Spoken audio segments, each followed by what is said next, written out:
સુરત શહેર પોલીસની eco cell શાખાએ shooting સટિંગ કાપડના વેપારી સાથે 87.27 લાખ રૂપિયાની છેતરપિંડી આચરનાર ઠગ ટોળકી પૈકી એક કાપડ દલાલની સુરત ખાતેથી ધરપકડ કરી છે। આરોપી કાપડનો માલ ખરીદી તેનું પેમેન્ટ કર્યા વિના દુકાનો બંધ કરી ફરાર થઈ ગયો હતો। આરોપી ગુલઝારીલાલ દોશીની અટકાયત કરવામાં આવી છે। આરોપી કાપડ માર્કેટમાં મોટું નામ ધરાવતા હોવાનું જણાવી વેપારીઓ સાથે વિશ્વાસ કેળવતો હતો। શરૂઆતમાં કાપડનો માલ ખરીદી તેનું સમયસર પેમેન્ટ કરી તેનો વિશ્વાસ જીતતો હતો। ત્યારબાદ વધારે કાપડનો માલ મંગાવી તે માલનું નિયત સમયમાં પેમેન્ટ નહીં કરી પોતાની દુકાનો બંધ કરી નાસી જઈ ગુનો આચરતો હતો।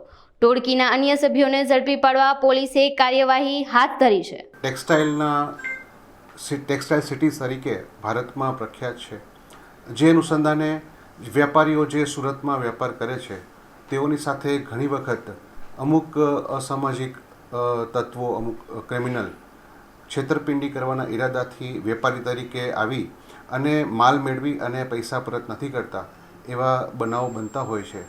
એવો જ એક બનાવ સુરત ખાતે બનેલ છે, જેમાં ફરિયાદી શ્રી અનિલભાઈ મુંદ્રાએ પણ અલગ અલગ વેપારીઓને સુરત મુકામે દલાલ મારફત પૂના તથા અન્ય શહેરોમાં માલ આપેલ અને તે માલ વેપારીએ પોતાના અન્ય નામોના અન્ય GST નંબરોથી માલ મગાવી સગેવગે કરી દઈ અને અનિલભાઈ સાથે રૂપિયા 87 લાખની છેતરપિંડી કરેલ છે। જે અનુસંધાને જે દલાલે આ માલ અન્ય વેપારીઓને અપાવેલ હતો એ દલાલ ગુલઝારીલાલ દોશીની ધરપકડ કરવામાં આવેલ છે। હાલ તેઓની પૂછપરછ ચાલુ છે। ગુલઝારીલાલ દોશી છે એ પોતે એક દલાલ છે, એટલે હાલમાં તો આ જે ફરિયાદી છે વેપારી, એમની પાસેથી માલ મેળવી અને અલગ અલગ અન્ય આરોપીઓને માલ અપાવેલો છે।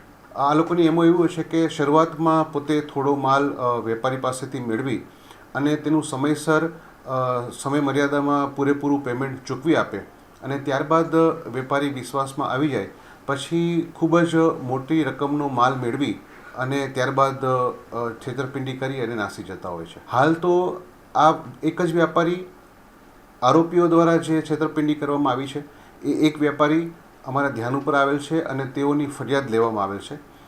આપના માધ્યમથી સમગ્ર વેપારીઓને મારી વિનંતી છે કે હાલના આરોપીઓએ જો અન્ય કોઈ વેપારીઓ સાથે પણ આવી છેતરપિંડી કરેલી હોય તો તુરંત જ અમારો સંપર્ક કરી અને ફરિયાદ આપે। દલાલને કેટલા રૂપિયાની છેતરપિંડી કરી છે? દલાલ દ્વારા અલગ અલગ વેપારીઓને 87 લાખ રૂપિયાનો માલ અપાવવામાં આવેલો છે।